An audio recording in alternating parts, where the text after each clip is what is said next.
চেষ্টা করো তো তোমরা আগে, তারপর আমি বলছি জিনিসটা। কমেন্ট করবে যারা পারবে।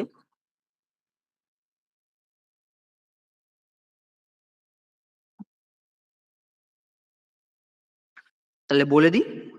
দেখো দেখো কোনো দেখো কোনো বডি যখন ঝুলছে, এই যখন বডিটাকে ঝুলছে তখন তাকে যদি আমার ফর্মুলা বের করতে বলে, তাহলে আমাকে দেখতে হবে, প্রথম দেখতে হবে তার মধ্যে কি কি ফোর্স আছে, তাই তো? আমাদের এই টেনশন বললাম কি একটা ফোর্স। এবার দেখতে হবে টোটাল ফোর্স কি কি আছে। একটা দেখো এইখানে তো আমরা বুঝতে পারলাম যে দড়িটার মধ্যে আছে টেনশন ফোর্স, দড়িটা যে টানছে তার জন্য একটা বল। সাথে কি আছে? সাথে তো অবশ্যই গ্র্যাভিটি অ্যাক্ট হবে, তাই না? গ্র্যাভিটি তো থাকবেই, কারণ গ্র্যাভিটি কি বস্তুটাকে টানবে। এই বস্তুটা যদি এম মাসের হয়, তাকে গ্র্যাভিটি নিচের দিকে টানবে জি দিয়ে, হলো। আর এইখানে টেনশন ফোর্সটাকে টি দিয়ে ওপরের দিকে টানবে। তাহলে আমি যদি টোটাল ফোর্স বার করি, তাহলে টোটাল ফোর্স, বা এটাকে আরেকটা ভাষায় বলতে পারি নেট ফোর্স, দুটোই আমরা চিনি নামটা। নেট ফোর্স, কোনো জিনিসের নেট বের করছি যখন, নেট ফোর্স সমান কি হবে? মানে জিনিসটাকে অনেকটা এরম লিখি, মানে এফ নেট ইকুয়ালস টু, তাহলে প্রথমে দেখো আমাকে বের করতে হবে টেনশন ফোর্স। টেনশন ফোর্স কোন দিকে অ্যাক্ট হচ্ছে? বডিটাকে দেখো উপরের দিকে সে টেনে ধরে আছে, নাহলে কি হবে? গ্র্যাভিটির জন্য সে নিচে চলে যাবে। তাহলে সে কোন দিকে অ্যাক্ট হচ্ছে? ওপরের দিকে, হলো। এই ওপরের দিকে অ্যাক্ট হচ্ছে টেনশন ফোর্স, ওপরের দিকে অ্যাক্ট হচ্ছে। তাহলে আমি প্রথমে লিখবো টেনশন। এবার টেনশন যেহেতু ওপরের দিকে, যে কোনো একটা পজিটিভ ধরতে হবে। টেনশনকে যেহেতু আমাদের টেনশন নিয়ে কাজ, একে আমরা পজিটিভ ধরি। এবার দেখো সাথে কি জানছি? গ্র্যাভিটি তাকে নিচের দিকে টানছে। গ্র্যাভিটির ফর্মুলা কি? ডাব্লিউ ইকুয়ালস টু এমজি, বা ফোর্স, এখানে ফোর্সটাই হচ্ছে mg, mass into gravitational acceleration, হলো। তাই তো? তাহলে এখানে আবার আছে কি? Gravity minus gravity. এই জায়গাটা বোঝা গেল কি? গ্র্যাভিটি কেন মাইনাস হচ্ছে? কারণ গ্র্যাভিটি দেখো নিচের দিকে, আর টেনশন ফোর্স হচ্ছে ওপরের দিকে। তাহলে একে অপরের বিপরীত।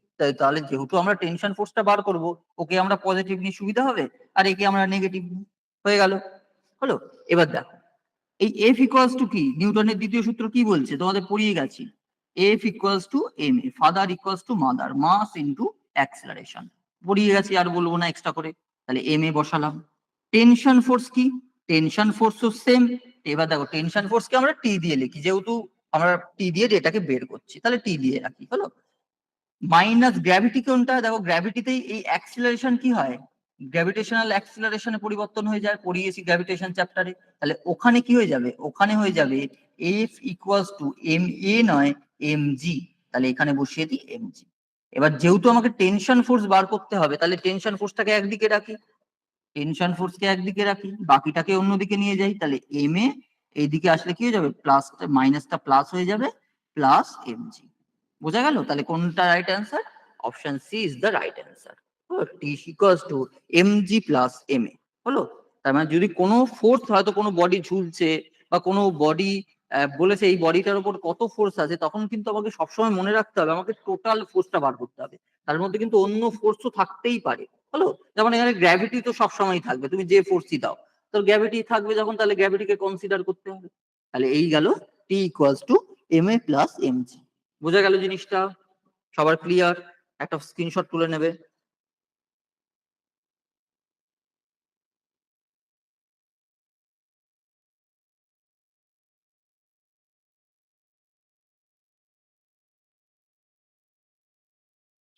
মুসলাম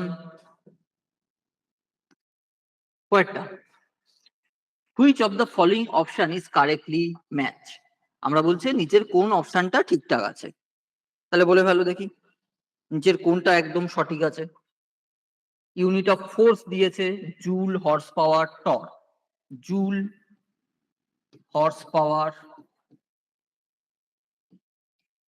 টর্ক। কয়েকটা দিয়েছে ওয়ার্ক ডানের, যে ওয়ার্কের ইউনিট দিয়ে দিয়েছে তিনটে, নিউটন, পাস্কাল, বার। প্রেসারের ইউনিট দিয়েছে পাস্কাল, বার, টর।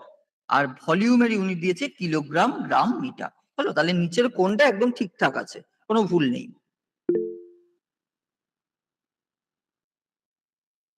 সবাই কমেন্ট করো।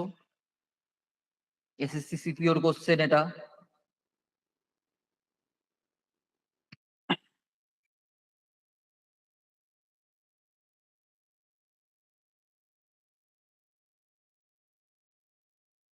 সবাই চেষ্টা করো, ভুল হোক ঠিক হোক অ্যান্সার করো, তারপর আমি বলে দিচ্ছি।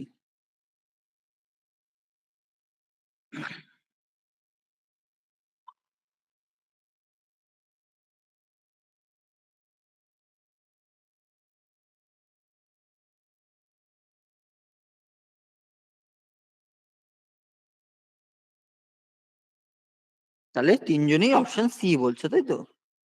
ঠিক আছে, একদম ঠিক বলেছে। ইউনিট অফ প্রেসার হচ্ছে পাস্কাল, বার আর টর। আমি পড়িয়েও দিয়ে গেছি ফ্লুইড মেকানিক্সে যে পাস্কাল, বার আর টর তিনজনই হচ্ছে কিন্তু প্রেসারের ইউনিট। হলো, তাহলে এই তিনটে ঠিক। কারণ দেখো এখানে ফোর্সের ইউনিট যেমন হর্স পাওয়ার নয়, হর্স পাওয়ার কিসের ইউনিট? পাওয়ারের ইউনিট। হলো, পাওয়ারের ইউনিট। জুলও কিন্তু এর ইউনিট না, জুল হচ্ছে হিট, তারপরে হচ্ছে ওয়ার্ক, এইসবের ইউনিট। টরও হচ্ছে প্রেসারের ইউনিট। তাই তিনটেই ভুল আছে। হলো, এখানে যেমন ওয়ার্ক ডান, নিউটন আবার ভুল দিয়েছে, পাস্কালটা ভুল দিয়েছে, ভারও ভুল দিয়েছে। হলো, ভলিউম যেমন কিলোগ্রামে মাপি না, গ্রামেও মাপি না, মিটারেও মাপি না, তিনটেই ভুল আছে। এখানেই দেখছি একমাত্র যে তিনটে ঠিক আছে। তাহলে এই গেল আমাদের সেকেন্ড কোশ্চেন, সবাই পেরেছে মোটামুটি। চলে আসি পরেরটা। ওজোন লেয়ারের ঘনত্ব মাপা হয় কি দিয়ে? আরআরবি এনটিপিসির কোশ্চেন, রেলের কোশ্চেন। বলো, ওজোন লেয়ারের ঘনত্ব কি দিয়ে মাপা হয়? অপশন এ সেভার্ট একক, পরেরটা ডাবসন একক, তারপরটা ডেসিবেল, তারপর হচ্ছে ডেল।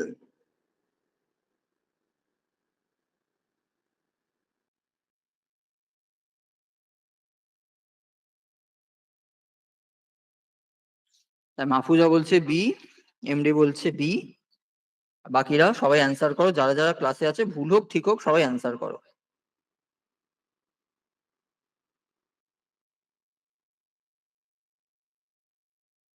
তাহলে ওজোন লেয়ারের ঘনত্ব কি দিয়ে মাপা হয়?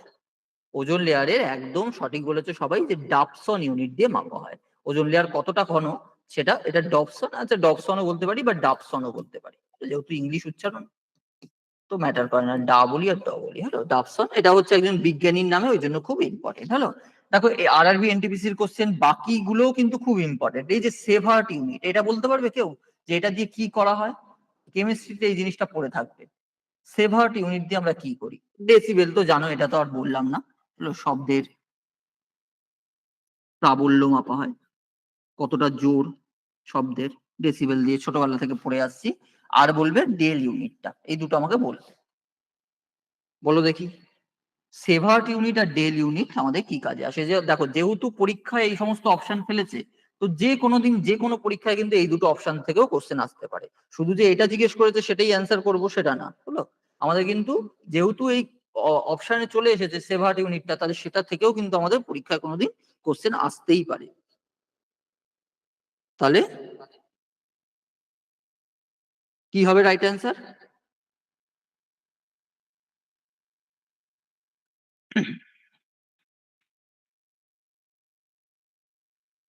তাহলে দেখে নিই জিনিসটা, একটু এখানটা মুছে দিচ্ছি, চলে আসছি পরের স্লাইডে।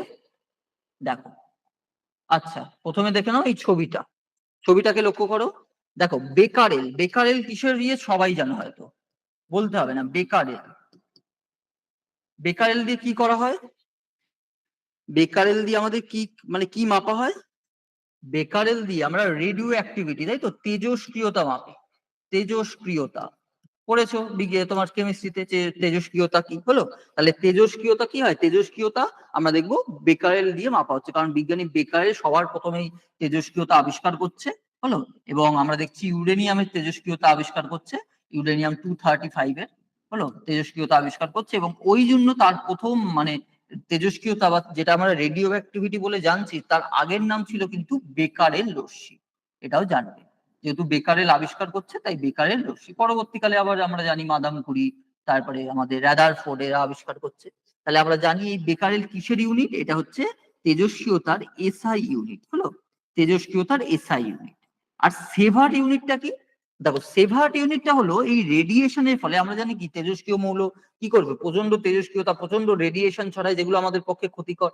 তাহলে এই সেভার্ট ইউনিট দিয়ে ওই একটা তেজস্ক্রিয় রেডিয়েশন আমাদের শরীরে কতটা পরিমাণ ক্ষতি করতে পারে, বা রেডিয়েশনের যে এফেক্টটা সেটা মাপা হয়। হলো, তাহলে দেখো এটাই হচ্ছে আমরা সেভার্ট ইউনিট দিয়ে মাপছি, যেটাকে এসভি দিয়ে আমরা ডিনোট করছি। বোঝা গেল জিনিসটা, যে বেকারেল দিয়ে মাপছি বা কুড়ি দিয়ে বা রাদারফোর্ড দিয়ে আমরা তেজস্ক্রিয়তা মাপছি, আর কি দিয়ে আমরা তেজস্ক্রিয়তার এফেক্টটা মাপছি, যে আমাদের রেডিয়েশনটা আমাদের শরীরে কতটা ক্ষতি করলো সেটা মাপছি সেভার্ট ইউনিট দিয়ে।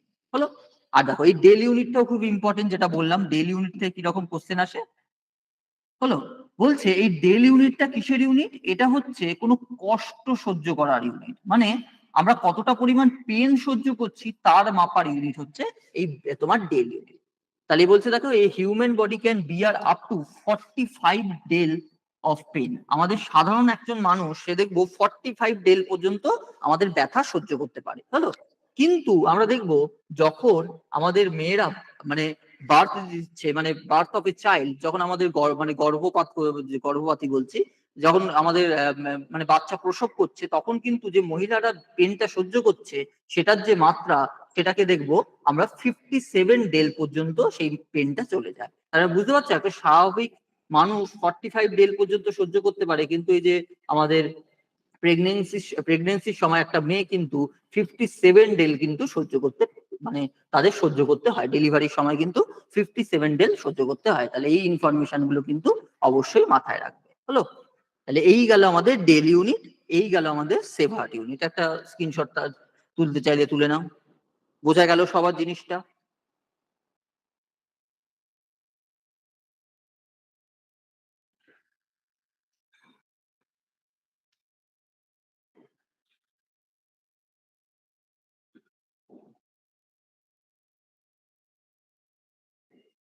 হলো। আর কারো যদি পিপিটিটা চাই, আমার কাছে যাদের নাম্বার আছে বা যারা আমার ফেসবুকে আসো একটু চেয়ে নেবে, হ্যাঁ, পিপিটিটাকে আমরা দিয়ে দেবো, হ্যাঁ। অনেকেই আছো আমার ফেসবুকে, ওই তোমার অপু আছো, এরা আছে, তো ওরা একটু চেয়ে নিও। চলে আসি কয়েকটা কাটলাম। হ্যাঁ, বলছে আমেরিকান সায়েন্টিস্ট এডুইন হাবেলস, আচ্ছা এক মিনিট, বলছে আমেরিকার যে সায়েন্টিস্ট কোন গ্রুপে বলো তো?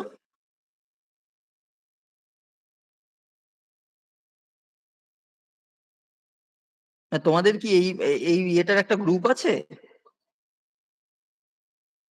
আমি জানি না সেটা। তাহলে কি আমি স্যারকে পাঠিয়ে দেবো? আচ্ছা আচ্ছা, ঠিক আছে।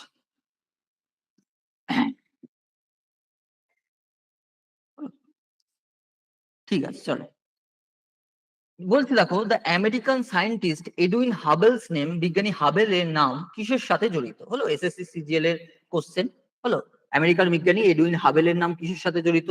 বলছে lattice George theory, lattice George theory, quantum ক্রোমোডাইনামিক্স theory, partial কোহেরিয়েন্স of light theory and big bang theory. কোনটার সাথে আমাদের জড়িত?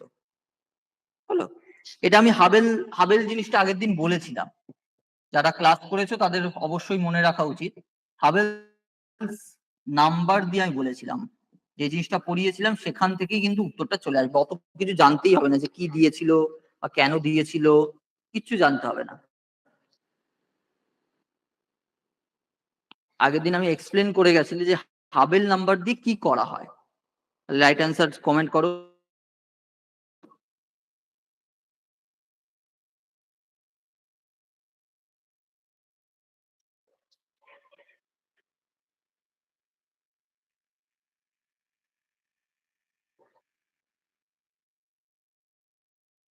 তাহলে রাইট অ্যান্সার কি হবে? দেখবে হাবেল নাম্বার দিয়ে, নামটা কোথায় শুনেছো সেটা আগে বলো, হাবেল নামটা কোথায় শুনেছো? তো বলতে পারবে হাবেল নামটা কোথায় শুনেছো? একদম টেলিস্কোপ, তাই তো, টেলিস্কোপে শুনেছো, হাবেল টেলিস্কোপ। তাহলে এই হাবেল টেলিস্কোপ দিয়ে কি করা হয় দেখবে, নতুন নাসা কিছু হয়তো একটা গ্রহাণু আবিষ্কার করলো বা কিছু তোমার একটা নতুন গ্যালাক্সি আবিষ্কার করলো, সবেতে দেখবে এই হাবেল টেলিস্কোপ কিন্তু যুক্ত থাকে, হলো খুব শক্তিশালী একটা টেলিস্কোপ। তাহলে এই বিজ্ঞানী হাবেলের নাম অনুসারেই সেটাকে দেওয়া হয়েছে, কারণ বিজ্ঞানী হাবেল সর্বপ্রথম এক্সপ্যানশন অফ ইউনিভার্সের ধারণা দিচ্ছে।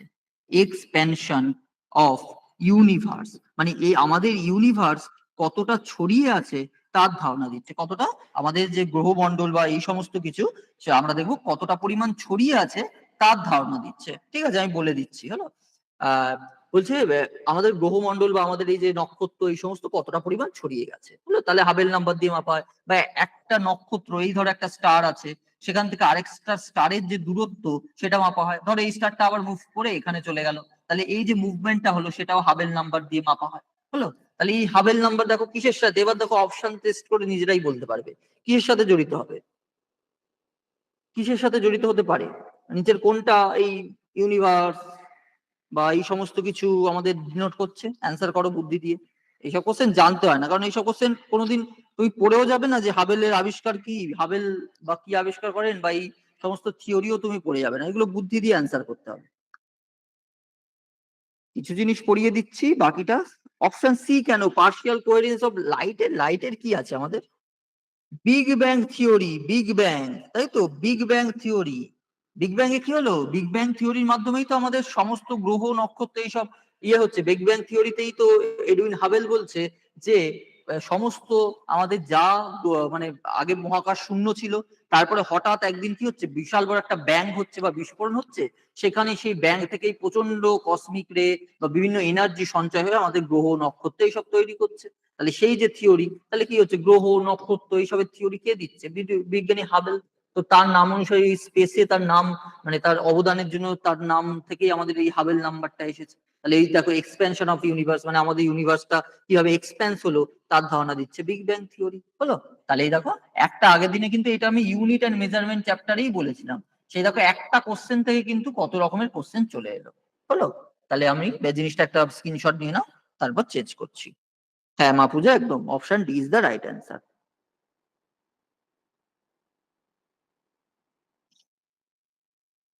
চলো মুসলাম। আচ্ছা, ইয়েও নেই, আমি তোমাদের দিয়ে দেবো, শুধু লেখাগুলো একটু খাতা ফাতা থাকলে বা স্ক্রিনশট দিয়ে ডিনোট করে নিও, এক্সট্রা যেগুলো লিখছি। হ্যাঁ, কয়েকটা বলছে, ফ্রম নিউটনস থার্ড ল, নিউটনের তৃতীয় গতিসূত্র থেকে আমরা কি পাচ্ছি, কিসের ধারণা পাচ্ছি? ইনার্শিয়া, জাড্য, ভরবেগ, moment of force, measurement of force, বলের পরিমাপ, নাকি ভরবেগের সংরক্ষণ সূত্র? ভরবেগের সংরক্ষণ সূত্র। আমরা নিউটনের তৃতীয় ল থেকে, 3 নম্বর গতিসূত্র থেকে আমরা কি পাচ্ছি?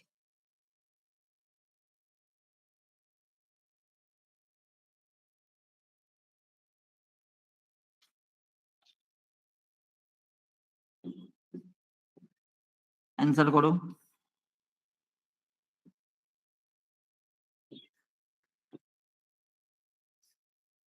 পড়িয়ে দিয়ে গেছি এটা ভালো করে, প্রত্যেকটা ল আমি মেনশন করে গেছি যে 3টে ল কি, 3টে লয়ে আমাদের কি বোঝানো হয়, কোনটা কি ডিনোট করে, সেসব বুঝিয়ে দিয়ে গেছি।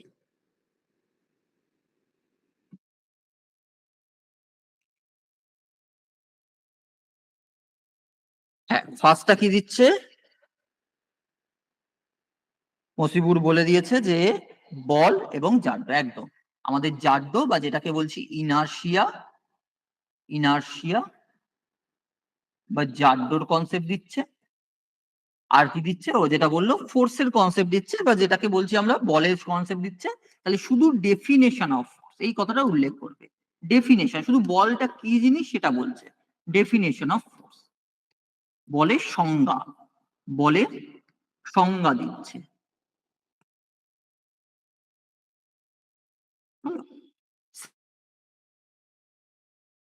সেকেন্ড ল কি দিচ্ছে? সেকেন্ড ল দিচ্ছে আমাদের, এই যে এখানে বলের সংজ্ঞা দেওয়া হলো, আমাদের সেকেন্ড লয় দেওয়া হচ্ছে আমাদের তোমার বলের পরিমাপ, বলের পরিমাপ। এই পরিমাপ করতে গিয়ে আমাকে, মানে আগেরটায় প্রথমটায় শুধু বল কি সেটা বললো, সেকেন্ডটায় বললো বলটাকে পুরো ভালো করে বুঝিয়ে দিল, যেখান থেকে আমরা ওই সূত্রটা পেলাম, যেটা এতক্ষণ আমরা বের করলাম, এফ ইকুয়ালস টু এম এ পেলাম, হলো? সেই সূত্রটাকে ভালো করে পেলাম। তাহলে এই যখন সূত্র পেয়ে যাচ্ছি যখন, সেখান থেকে কি তার আমরা তার মাত্রা পেয়ে যাব, মাত্রা কি শিখিয়েছি, ও আর কি পেয়ে যাব, ইউনিট, এটা পেয়ে যাব, এবং তার এককও পেয়ে যাব, একক পাওয়া যায়, হলো? বলের মাত্রা ও একক সেটাও আমরা পেয়ে যাচ্ছি সেকেন্ড ল থেকে, যেহেতু তার সূত্র পাচ্ছি, তো মাত্রা একক তো সূত্র থেকেই বেরোবে, হলো? আর 3 নম্বর যেটা সবচেয়ে ইম্পর্টেন্ট কনসেপ্ট দিচ্ছে কি, সেটা দিচ্ছে আমাদের ভরবেগের কনসেপ্ট, ভরবেগ বা যেটাকে বলছি আমরা মোমেন্টাম, হলো? মোমেন্টাম, হলো?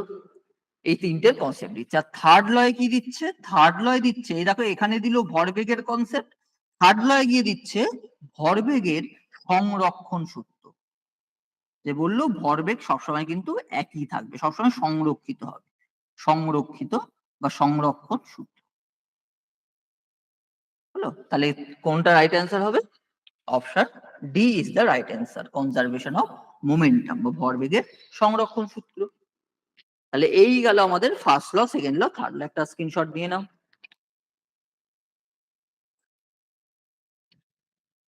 স্ক্রিনশট নিয়ে নাও।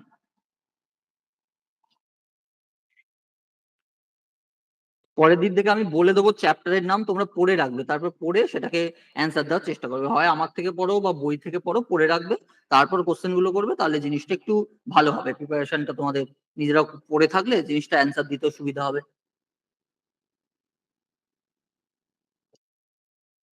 বুঝলাম। পরেরটা চলো। বলছে দেখো, কোশ্চেনটা খুব ইম্পর্টেন্ট, এটা লেখা হয়নি, এটাও হচ্ছে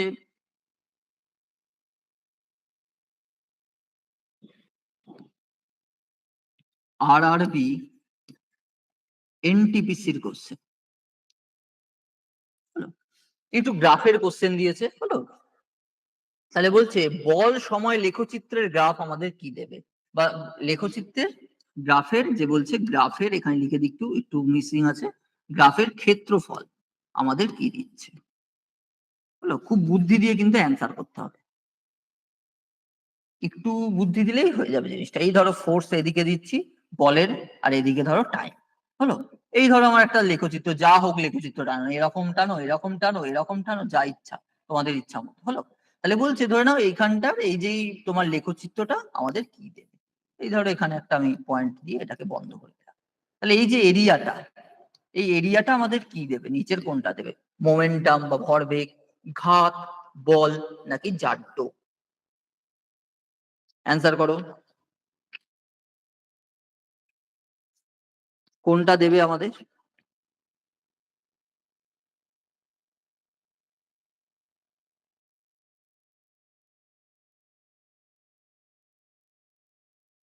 মুসিবুর বলছে এ, বাকিরা যে পারো ঠিক হয় ভুল হোক সবাই অ্যান্সার করো, হলো, সবাই অ্যান্সার করো। ঠিক হতে হবে এরকম কথাই নেই, ঠিক হলে তো ফিজিক্স জিনিসটাই সহজ হয়ে যেত, তাই না? ইতিহাস ভূগোলের মতো মুখস্থ হয়ে যেত। বুঝতে হবে জিনিসটা যে কেন ভুল হচ্ছে বা কি মনে হচ্ছে সেটা অন্তত বলো, হলো।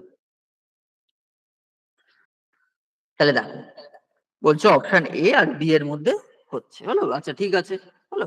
ইনার্শিয়াটা হবে না, এটা তাকে তো বুঝতেই পারছো, জাড্য কোনোদিন বেরোতে পারে না, জাড্যের কি সেরকম কোনো ইয়ে নেই। জাড্য আমি বলেছি, জাড্য কিসের উপর ডিপেন্ড করে, জাড্য নির্ভর করে বস্তুর বস্তুর মাসের ওপর, মানে বস্তুর ভরের ওপর, যত ভর তত তার ইনার্শিয়া, যত তার জাড্য, হলো। এটা বলেছিলাম। এবার একটা এমসিকিউ করিয়েছিলাম ক্লাসে, যে নিচের কোনটার জাড্য বেশি, একটা বলের জাড্য বেশি, একটা গাড়ির জাড্য বেশি, একটা তোমার কণার জাড্য বেশি, নাকি একটা ধরো কোনোটাই না। তাহলে কোনটা অ্যান্সার করবে, এটা আগে আমরা ইয়েটা বুঝে নিই, বলে ফেলো। নিচের কোনটা আমাদের রাইট অ্যান্সার, বল, গাড়ি, কণা, না কোনোটা? যদি জিজ্ঞেস করে কোনটা জাড্যের পরিমাণ সব থেকে বেশি, কোনটা সবচেয়ে ম্যাক্সিমাম জাড্যের পরিমাণ, বলে ফেলো। আগে জাড্যটাকে বাদ দিয়ে দিই, হলো। প্রত্যেকটা অপশন যদি বুঝে যাও তাহলেই দেখো অ্যান্সার করা সহজ হয়ে যাবে। কি হবে, কোনটার জাড্য বেশি হবে, একটা বলের জাড্য বেশি হবে, একটা গাড়ির জাড্য বেশি হবে, একটা কণার জাড্য বেশি হবে, না একটা কোনোটারই জাড্য বেশি হবে, না নোটা, মানে নান অফ দ্যাট। তাহলে কি বলেছি, জাড্য কিসের ওপর ডিপেন্ড করে, বস্তুর ভরের ওপর। তাহলে যার ভর বেশি তারই তোমার জাড্য বেশি। তাহলে নিচের কোনটার ভর বেশি হবে, অবশ্যই একটা গাড়ির ভর বেশি হবে। তাহলে যার, দেখো এখানে গাড়ির ভর বেশি, তাই তার জাড্যও বেশি। দুটো তো সুষম, মানে সমানুপাতিক সম্পর্ক, হলো। তাহলে যার ভর বেশি তারই জাড্য বেশি, তাহলে গাড়ি রাইট অ্যান্সার। তো দেখো এখান থেকে আমাদের গ্রাফের কোনো ব্যাপারই আসছে না, তো জাড্যকে প্রথম কেটে দাও, হলো, হয়ে গেল। এবার দেখো, এবার দেখো জিনিসটা বোঝো। তাহলে দেখো, এই ধরো আমি ধরে নাও যে এখান থেকে টি টাইমে সে এতটা দূরত্ব গেছে। তাহলে আমি এরিয়া বার করতে চাই, এরিয়ার ফর্মুলা কি, ক্ষেত্রফলের ফর্মুলা কি, দৈর্ঘ্য ইন্টু প্রস্থ, এটা তো সবাই জানি। এবার এখানে দৈর্ঘ্য প্রস্থ কে ডিনোট করছে, দৈর্ঘ্য, এই জিনিসটা টোটালটা এই দৈর্ঘ্য, এক মিনিট, টোটালটাই দৈর্ঘ্য, এতটা দৈর্ঘ্য, এই দৈর্ঘ্যটাই কে ডিনোট করে দিচ্ছে, এই দৈর্ঘ্যটাই তো টাইম ডিনোট করে দিচ্ছে, তাই না? এই দৈর্ঘ্যটা কে বলে দেবে যে এত থেকে ধরো 10 ঘন্টায়, 10 ঘন্টায় কতটা গেছে, এইটা ধরো 10 ঘন্টার পয়েন্ট, এটা ধরো 5 ঘন্টার পয়েন্ট, এটা হচ্ছে 0 পয়েন্ট, এটা হচ্ছে 15 পয়েন্ট, এরকম করে। তাহলে এখানেই যে যে ব্রেডটা, যে দৈর্ঘ্যটা, সে টাইম বলে দিচ্ছে। আর প্রস্থটা কে বলে দেবে? প্রস্থটাই এফ বলে দেবে, বলটা বলে দেবে যে কতটা পরিমাণ বল দিয়ে সেটা গেছে। দেখো এতটা পরিমাণ বল হলো, তাহলে বল গেছে। তাহলে এখানে দৈর্ঘ্য প্রস্থ বলতে কি, এখানে তো দৈর্ঘ্য প্রস্থ ওরকম নয়, এখানে তো দৈর্ঘ্য প্রস্থ কে বোঝাবে? টাইম আর বল বোঝাবে।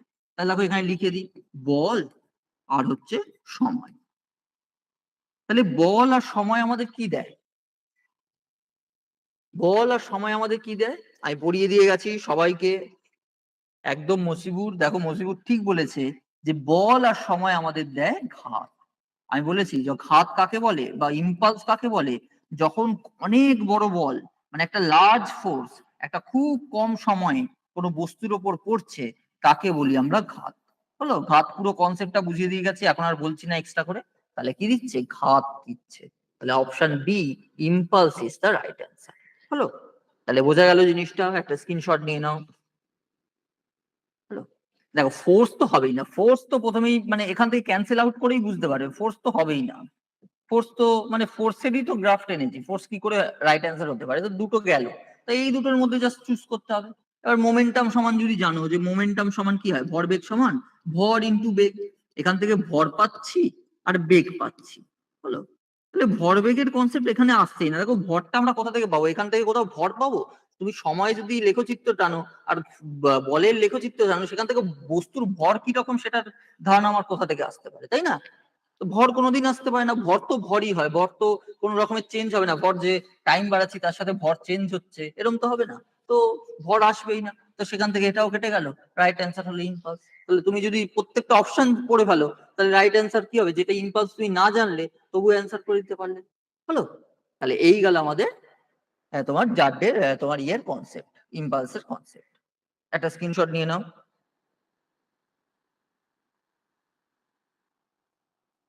চলে আস পরেরটা, খুব সুন্দর কোশ্চেন, পরীক্ষায় আসা কোশ্চেন। বলছে বলছে যদি গতিশক্তিকে দ্বিগুণ করা হয়, বস্তুর ভরবেগের পরিবর্তন কত হবে?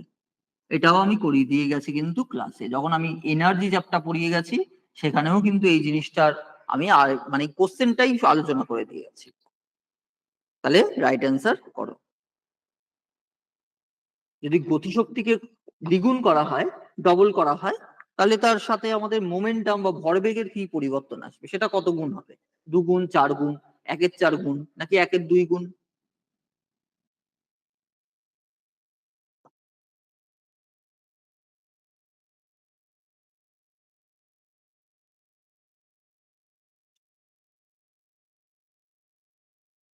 মসিবুর বলছে বি, লেডি বলছে ডি, হাফ। তাহলে আমাকে প্রথম জানতে হবে দুটো জিনিস, কাইনেটিক এনার্জি, মোমেন্টাম। গতিশক্তির ফর্মুলা কি ছিল, কাইনেটিক এনার্জির ফর্মুলা কি ছিল? পড়িয়ে দিয়ে গেছি, হাফ এম ভি স্কয়ার। ভরবেগ এই মাত্র বললাম, ভর আর বেগ, তাহলে মোমেন্টাম সমান ভর মাস ইনটু ভেলোসিটি। এটা পড়িয়ে দিয়ে গেছিলাম, দুটোই পড়েছিলাম। হলো, তাহলে দেখো যে কোনো একটার মধ্যে দুটোকে পুট করো, এখান থেকে ভি এর ভ্যালু পুট করো, এখান থেকে দেখো ভি এর মানটা বের করি, সেটা এখানে বসিয়ে দেবো গিয়ে। হলো, তাহলে ভি ইকুয়ালস টু কি হচ্ছে? P by M.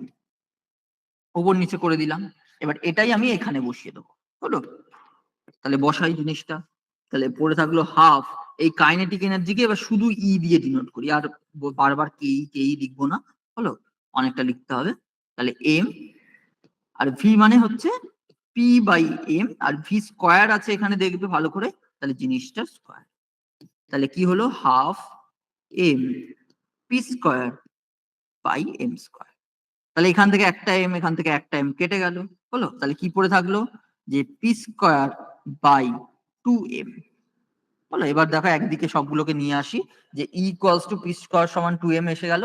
তাহলে আমি দেখো এই 2m টাকে যদি এদিকে নিয়ে চলে আসি, তাহলে কি পড়ে থাকবে? পি স্কোয়ার সমান পড়ে থাকবে 2me। বোঝা গেল জিনিসটা? এটাই আমি রিলেশনটা বের করে দিয়ে দেখিয়েছিলাম। এটাই হচ্ছে কিন্তু আমাদের ভরবেগের সাথে আমাদের মোমেন্টামের, যে ভরবেগের সাথে আমাদের কাইনেটিক এনার্জির ফর্মুলা। এবার দেখো, এবার বলেছে কি গতিশক্তিকে দ্বিগুণ করেছে, তাই দ্বিগুণ করে দাও। এই গতিশক্তিকে দ্বিগুণ করে দাও, 2 গুণ করেছে এটা, এরা 2 গুণ করেছে। হলো, তাহলে তার অনুযায়ী ভরবেগ কি রকম পরিবর্তন হবে? দেখো ভরবেগেও তাহলে 2 বসাতে হবে, তাহলে 2 এর কি হবে? স্কয়ার হবে যেহেতু আছে। তাহলে কত গুণ হয়ে গেল? 4 গুণ হয়ে গেল। হলো? তাহলে হবে option B is the right answer. 4 গুণ বৃদ্ধি পাবে। হলো? মসিবুর একদম ঠিক বলেছো। বোঝা গেল জিনিসটা? হলো? পরীক্ষায় দেখো সহজে একটা বলে দিই। পরীক্ষায় যখনই ভরবেগ আর ইয়ে দেবে, বললে হয়তো 3 গুণ, তাহলে 3 এর স্কয়ার করে দেবে শুধু। তাহলে হয়ে যাবে 9। বললো 5 গুণ, তাহলে 5 এর স্কয়ার করে দেবে 25 গুণ। হলো? এরকম করবে। তাহলে দেখো এটা এখানে স্কয়ারের কনসেপ্ট এসেছে, ওই জন্য মানে পরীক্ষায় যদি তাড়াতাড়ি করতে হয়। হলো?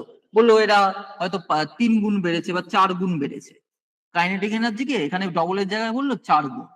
তখন মোমেন্টাম কি হবে? তাহলে 4 এর স্কয়ার হয়ে যাবে। তাহলে 4 4 4 16 গুণ হয়ে যাবে। হলো? তাহলে শুধু n স্কয়ার ফর্মুলা।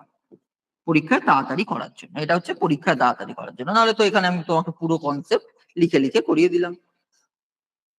তাহলে স্ক্রিনশট নিয়ে নাও।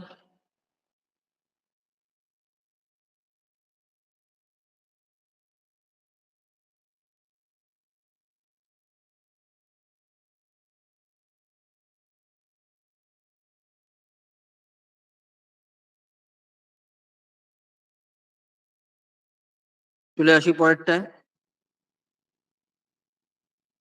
এটা বলো, নিচের কোনটি স্থিতিশক্তির উদাহরণ? নিচের কোনটা পোটেনশিয়াল এনার্জির উদাহরণ? ঘড়িতে দম দেওয়া, ইলাস্টিক, বাঁধ মানে জলের বাঁধ, আর নাকি সবকটি? WBCS ও এই টাইপের কোশ্চেন এসে গেছে। সেম কোশ্চেন, প্রায় একটু জাস্ট আলাদা। সেম কোশ্চেন রেলে এসেছে কোশ্চেনটা, এটা WBCS প্রিলিতে এসেছে, মানে সেম কোশ্চেন আসেনি, একটু ঘুরিয়ে দিয়েছে। তারপরে তোমার রেলে এসেছে, সিজিএল এসেছে, মানে এসএসসি এর এক্সামে এসেছে। 3টে পরীক্ষায় মেন পরীক্ষাতেই চলে এসেছে। তাহলে রাইট অ্যান্সার কি হবে? সবাই অ্যান্সার করো। আচ্ছা, D D D, option D. হলো? তাহলে একদম আমরা ডি দেখবো রাইট অ্যান্সার। হলো? যখন আমরা কোনো বস্তুকে একটা নির্দিষ্ট শেপে আমরা তাকে বদ্ধ করে রাখছি, তো তার স্থির হয়ে থাকার জন্য তার মধ্যে স্থিতিশক্তি সঞ্চয় হচ্ছে। এই যে উইন্ডিং অফ ওয়াচ, এটাই কিন্তু আমাদের WBCS এ দিয়েছিল। হলো? যে ঘড়িতে দম দিলে কোন শক্তি সঞ্চয় হয়, তখন বলতে হবে স্থিতিশক্তি। কারণ ঘড়ির ভেতরে কি থাকে? একটা স্প্রিং থাকে। এই স্প্রিংটাকে কি আমরা প্যাঁচ দিয়ে দিই, এখান থেকে বাইরে থেকে প্যাঁচ দিয়ে দিয়ে সেটাকে এরকম সংকোচন করে দিই, হলো, সংকুচিত করে দিই। তাহলে সেটাই আস্তে আস্তে যখন নিজেকে এক্সপ্যান্ড করে, নিজেকে আস্তে আস্তে নিজে এবার ঘুরতে শুরু করে, মানে আস্তে আস্তে নিজেকে ছাড়তে শুরু করে, তো সেই ইয়ের জন্যই আমরা কিন্তু দেখতে পাই যে আমাদের ইয়েতে কাজ হচ্ছে, আমাদের সমস্ত কিছু কাজ করছে। হলো? তাহলে এই উইন্ডিং অফ ওয়াচ ডিনোট করে। হলো? পরেরটা ইলাস্টিক। দেখো ইলাস্টিকও সেম একটা গার্ডারের কনসেপ্ট। হলো? গার্ডারের কনসেপ্ট। গার্ডারকে তুমি টেনে ধরে রাখো, এরকম টেনে বাড়িয়ে রাখো, তো ওই শেপে রাখার জন্য তার মধ্যে স্থিতিশক্তি সঞ্চয় হচ্ছে। ওয়াটার ড্যাম, একটা জলের মধ্যে তুমি ড্যামে তুমি জল এরকম ভাবে সঞ্চয় করে রাখো, তো তার মধ্যে কি পোটেনশিয়াল এনার্জি সঞ্চয় হচ্ছে, যে আর জন্যই সেটাকে একটা দরজার মধ্যে দিয়ে খুলে বের করতে চাইলে সে প্রচন্ড বেগে সামনের দিকে ছুটে পড়ছে। হলো? তাই সবকটাই কিন্তু আমাদের পোটেনশিয়াল এনার্জির একদম এনলার্জ হচ্ছে, তাহলে ইলাস্টিকটা তার জন্য হচ্ছে। আর দেখবো বাকিটাও আমাদের পোটেনশিয়াল এনার্জির ফর্মুলা। চলে আসি পরেরটা। হ্যাঁ, নিউটনস ক্যাডেল। নিউটনস ক্যাডেল এর কোনো বাংলা হয় না, তাই আমি কি আর বলবো, আর বাংলাটা করিনি। যদি বাংলাটা করি তখন বলবো নিউটনের দোলনা। এটা কেমন লাগছে নিউটনের দোলনা? কিসের উদাহরণ?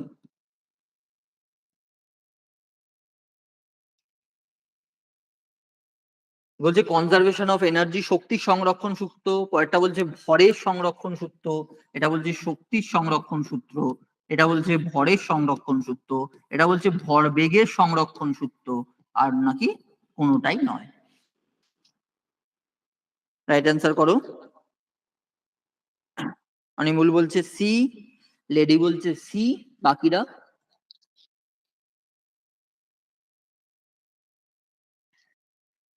রাইট অ্যান্সার কি হবে?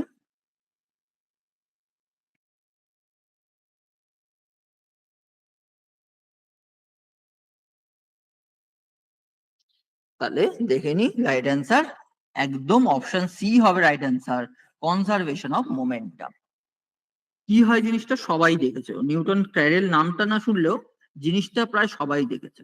দেখবে কিছু গুলি এরকম ভাবে ঝুলিয়ে দেওয়া হয়, দেখবে একটা যন্ত্র থাকে এরকম ঝুলিয়ে দেওয়া হয়, তারপর একটা গুলিকে তুমি যদি টেনে ছাড়ো, একটা যদি গুলিকে তুমি এরকম টেনে এখান থেকে এনে ছাড়ো, তখন গিয়ে দেখবে কি এদিক থেকেও কি হবে, একটা গুলি এরকম যাচ্ছে। তুমি যদি দুটো গুলিকে টানো এখান থেকে দেখবে দুটো গুলি যাচ্ছে, তাহলে সেটাই হচ্ছে কি নিউটনের, এটাকেই আমরা ভালোবেসে রাখি, এটা যেহেতু নিউটনের আবিষ্কার তাই বলা হয় নিউটনের দোলনার মতো। হলো, তাহলে নিউটনের দোলনা। এখানে কিন্তু কনজারভেশন অফ মোমেন্টাম, ভরবেগের সংরক্ষণ সূত্র হচ্ছে, তুমি যেটাই ফার্স্ট ভরবেগ দিচ্ছ সেটাই তোমার লাস্ট ভরবেগ দিচ্ছে। দেখো এটার একটা নির্দিষ্ট ভর আছে, তুমি যখন তাকে এখান থেকে ছেড়ে দিচ্ছ তাহলে এখান থেকে বেগে নিয়ে যাওয়ার জন্য তার মধ্যে কি সঞ্চিত হলো, ভর আর বেগ। তার মানে কি হয়ে গেল, ভর বেগ বা মোমেন্টাম সঞ্চয় হলো। তাহলে দেখো ও যতটা ভর, এই কনজারভেশন অফ মোমেন্টাম কি বলছে, যে প্রথম ভরবেগ তুমি যেটা ফার্স্ট ভরবেগ দেবে সেটাই তোমার লাস্ট ভরবেগ হবে। লাস্টেও তুমি সেই ভরবেগই পাবে, মানে নতুন করে ভরবেগ নষ্ট হবে না, আর নতুন করে ভরবেগ সঞ্চিত হবে না। হলো, যেটা ফার্স্ট সেটাই লাস্ট। এবার দেখো তুমি যখনই এখানে দিলে তাহলে কি হবে, এখান থেকে এরা কি করছে, এরা তো সরতে পারছে না, তাহলে এরা কি করছে, এই ভরবেগটাকে ট্রান্সফার করে দিচ্ছে, এরা ট্রান্সফার করে দিচ্ছে, সরি মানে এর মধ্যে দিয়ে ট্রান্সফার করে দিচ্ছে। তো দেখো এবার এ যে লাস্টে আছে এখানে তো মাস একটাই, দেখো একটা ভর, ওই জন্য এখান থেকে একটা ভরই কি করছে, একে সরিয়ে দিচ্ছে, এখানে চলে আসছে জিনিসটা। হলো, আবার এ যখন গিয়ে সেম ভাবে হিট করছে এখান থেকে এসে আবার হিট করলো, তার মানে এরও একটা ভর আছে, এরও একটা বেগ আছে, তার মানে যেই ভর বেগ নিয়ে আবার একে হিট করলো, এখান দিয়ে আবার আবার এখান থেকে ব্যাক করলো। তুমি দুটো নিয়ে করো, এই দুটোকে নিয়ে করো। হলো, তাহলে দেখবে দুটোকে নিয়ে করছো, তাহলে দেখো তখন কি হচ্ছে, ভরবেগটা বেশি, যেহেতু ভর এদের বেশি, তখন কি দেখবো এরাও দুজনকে নিয়ে সরালে এরা যখন হিট করছে এরা তিনজনের মধ্যে দিয়ে ট্রান্সফার করে এখান থেকেও কিন্তু এরা দুজন কিন্তু উপরের দিকে উঠছে। বোঝা গেল, তাহলে মানে তুমি যতটা নিয়ে দেবে, এটাই বলছে যতটা ভর বেগ দিয়ে তুমি পাঠাবে সেটাই তুমি ভর বেগ পাবে। তুমি তিনটেকে নিয়ে করো দেখবে এদিক থেকে তিনজন উঠছে, তুমি চারজনকে নিয়ে করো এখান থেকে দেখবে চারজন উঠছে, তার মানে যত ফাইনাল ততই হচ্ছে ইনিশিয়াল। হলো, বোঝা গেল জিনিসটা? তাহলে একটা স্ক্রিনশট নিয়ে নাও।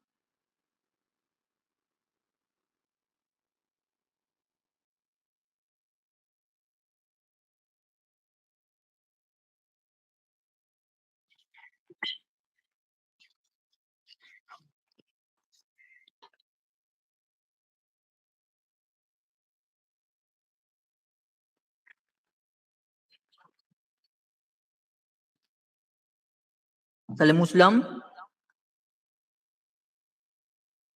কয়েকটা চলে আসি। বলছে নিম্নের কোনটিতে বৈদ্যুতিক শক্তি রাসায়নিক শক্তিতে রূপান্তরিত হয়? খুব ভালো একটা কোশ্চেন। কোন নিচের কোনটায় বৈদ্যুতিক শক্তি দিলে সেটা রাসায়নিক শক্তিতে পরিবর্তিত হবে? Battery, battery charger, solar cell, মানে যেটা আমাদের ওই যে কি বলি আমরা, সৌর।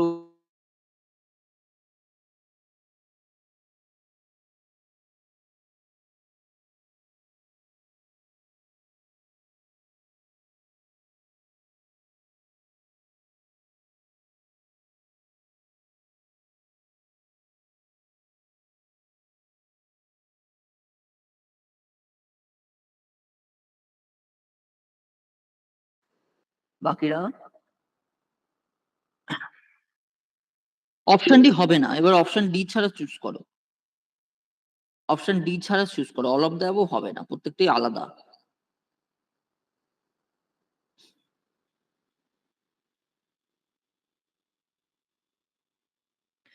তাহলে অপশন বি আর সি, অপশন ডি, তিনটের মধ্যে অ্যান্সার বলছে, তাই তো? তাহলে কি হবে দেখো, কোনটায় কোনটায় দেখে নিই। ব্যাটারিতে বলো প্রথম, আচ্ছা, ব্যাটারিতে বলো, ব্যাটারিতে কোন শক্তিতে রূপান্তরিত হয়? দেখো ব্যাটারিতে কি থাকছে, ব্যাটারিতে থাকছে, ভেতরে থাকছে কি কেমিক্যাল এনার্জি, ভেতরে ওই দস্তা তামা এইসব দিয়ে তার মধ্যে কি রাসায়নিক শক্তি সঞ্চয় হচ্ছে, রাসায়নিক শক্তি সঞ্চয় হচ্ছে, যেটাই আমি কোনো বস্তুতে লাগালে সেটাই কিসের আমাদের সঞ্চয় দিচ্ছে, সেটাই আমাদের বৈদ্যুতিক শক্তি দিচ্ছে। তুমি ব্যাটারিতে ব্যাটারিটা কোনো কিছুতে লাগাও তাহলে সেখানে আমরা বৈদ্যুতিক শক্তি পাচ্ছি। হলো, বৈদ্যুতিক শক্তি পাচ্ছি। ব্যাটারি চার্জারে কি হচ্ছে দেখো, ব্যাটারি চার্জারে ঠিক উল্টো। ব্যাটারি চার্জারে কি হচ্ছে, ব্যাটারি চার্জারে থাকছে আমাদের ইয়েতে মানে বৈদ্যুতিক শক্তি, চার্জারে আমাদের চার্জ দিতে হচ্ছে প্রথমে, তাহলে প্রথম থাকছে আমাদের তোমার ইলেকট্রিক্যাল এনার্জি, ইলেকট্রিক্যাল এনার্জি। সেই ইলেকট্রিক্যাল এনার্জি কে আমরা যখন আবার তোমার প্রথম ইলেকট্রিক্যাল এনার্জি দিলাম, তার মধ্যে কি স্টোর হলো, তার মধ্যেই থাকছে তামা দস্তা এইসব নিয়ে ভেতরে সেল থাকছে, তার মধ্যে সঞ্চিত হচ্ছে রাসায়নিক শক্তি। হলো, তার মানে দেখো ঠিক এই দুটো কিন্তু একে অপরের উল্টো, তাহলে ভেবে অ্যান্সার করতে হবে। ব্যাটারির মধ্যে থাকছে রাসায়নিক শক্তি, তাকে যখন আমি কোনো ব্যাটারি বা অন্য কিছুতে লাগাচ্ছি, ব্যাটারিটাকে অন্য যন্ত্রে লাগাচ্ছি, সে বৈদ্যুতিক শক্তি কনভার্ট করছে। কিন্তু ব্যাটারিতে চার্জারে দেখো আমাদের প্রথমে চার্জ দিতে হয়, তাহলে ওর মধ্যে চার্জ দিয়ে প্রথমে ইলেকট্রিক্যাল এনার্জি দিলাম, সেটাই রাসায়নিক শক্তি হিসাবে সঞ্চয় হয়ে গেল, যেটাকেই আমরা পরে বাস ট্রামে এইসবেতে ইউজ করছি। হলো, তারপরে হলো আর কয়েকটা সোলার সেল, দেখো সোলার সেলে তো আমাদের বলতে লাগে না, আমাদের দেখো সূর্যের শক্তি দিচ্ছি, তার মানে সেখানে আমরা বলতে পারছি তাপ শক্তি, তাপ শক্তি দিয়ে বা আলোক শক্তি দিয়ে, আলো পড়ছে তাপ পড়ছে সেটা থেকে আমরা দেখছি যেটা আমাদের বাড়িতে কাজে আসছে, তার মানে হচ্ছে ইলেকট্রিক্যাল এনার্জি, ইলেকট্রিক্যাল শক্তি বা এনার্জি। বোঝা গেল তিনটে জিনিস, একটা স্ক্রিনশট নিয়ে নাও।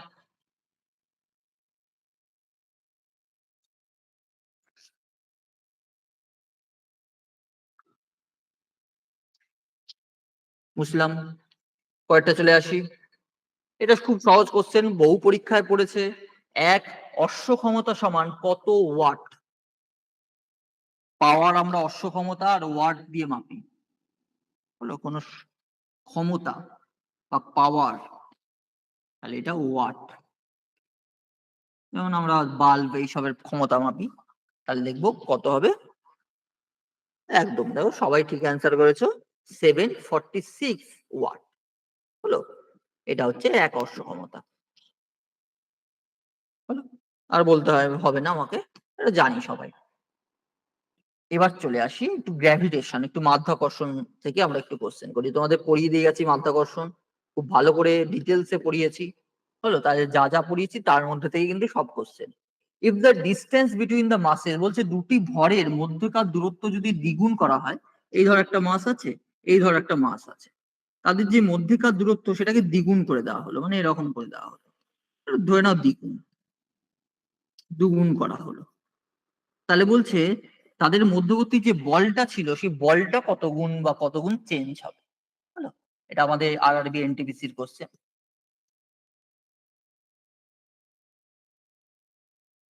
তাহলে বলো কত গুণ হবে।